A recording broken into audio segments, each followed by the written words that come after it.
Well,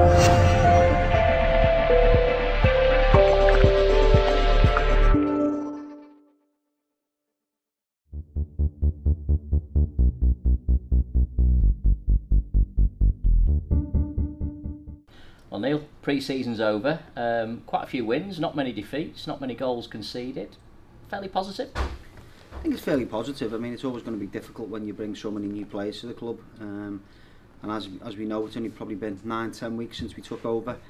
And we've had lads coming in as we've gone, you know, up until the last week. So, yeah, it's fairly positive. It's gone quite quick. Probably haven't created as many chances as I would have liked. But you know, we have to look at that as we go forward. A good thing for me is, and the positive thing is, as you said, we haven't conceded many goals, and Sean and young Ryan and more so Jordan coming in, you know, we've looked quite solid, so hopefully that'll carry on.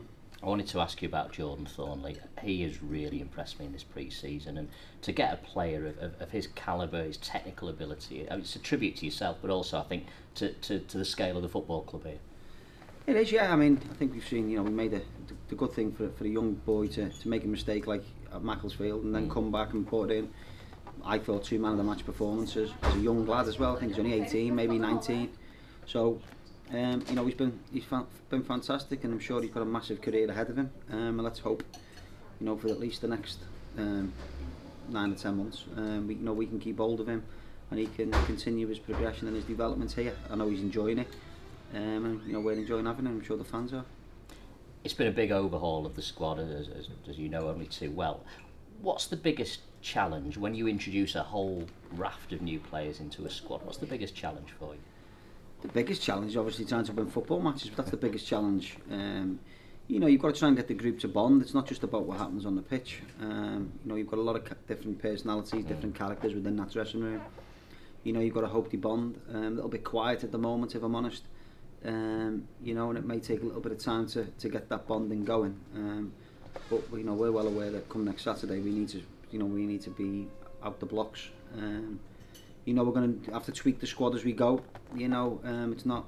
I'm sure people know how I work, and the squad that starts the season won't be the one that finishes it. You know, we've got to get the ingredients right. You know, and I think at the moment there's 1 or 2 areas that I'm just not right with at the moment.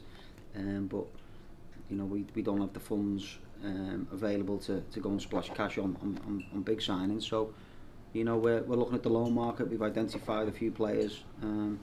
If they can be done as we get going, then maybe we will look at them. But at the moment, you know, we're fairly happy with the group.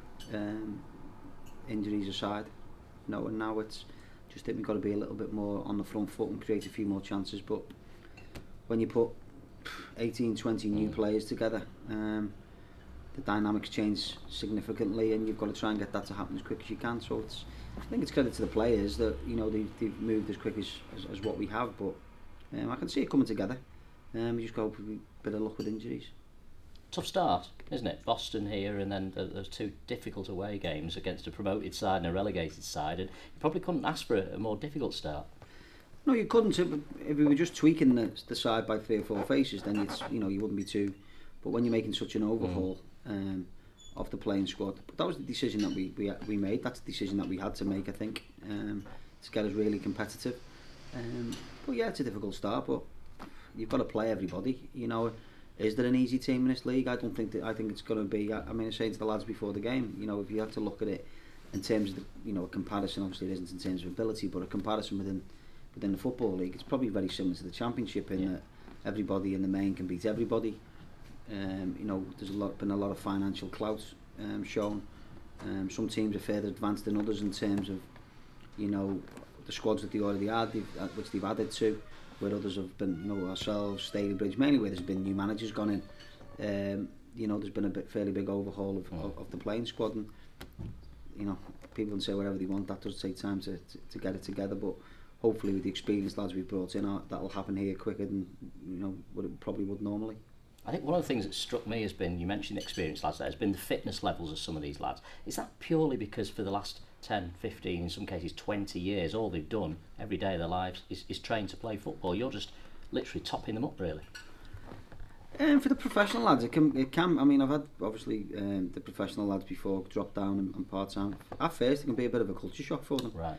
Because if you've been in the game as long as some of these lads have, and you're used to getting up every morning, you know, and going out to work and going out to football and coming home, you know, to wait all day, you know, if you haven't got another job, to train on a Tuesday and Thursday night, you know, and that's why a lot of them don't want to do it. It's not so much the finance, obviously it is, you know, a big part of what they do, but it's that everyday, you know, routine, you know, and I think football is more than probably most professions are used to routine.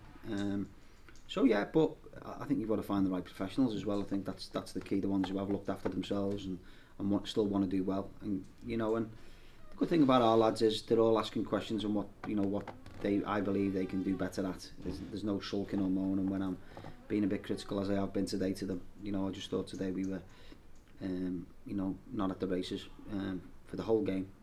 You know, but we have had a pretty hectic schedule in terms of games. We haven't had a lot of training in recent weeks, so it'll be good to get them this week out on the training pitch and work on, and hopefully fine tune a few bits for Boston, who are going to be a difficult opponent. Any injury worries for the Boston game at this stage? I would say Mika Evans and Abs Baggy are doubts, although I don't know the full extent of Abs' injury yet. We'll probably know a little bit more tomorrow. I think it's a tweak of a hamstring, which isn't good for a quick lad. Mika's pretty similar. Everyone else, Gareth Roberts will be back fit. He's got a dead leg, but he should be back fit. Danny Morton had a tight groin, as did Carl Ledsham, so we just, you know, it's all precautionary, but nothing, you know, hopefully we've managed them best we can, and hopefully come next Saturday we'll have almost a fully fit squad. And just finally, Neil, is there anything about the club that's surprised you? I know you knew Stockport County very, very well. You were well prepared when you came in, but is there anything about the scale of the place or the scale of the support? Does that surprise you in any way?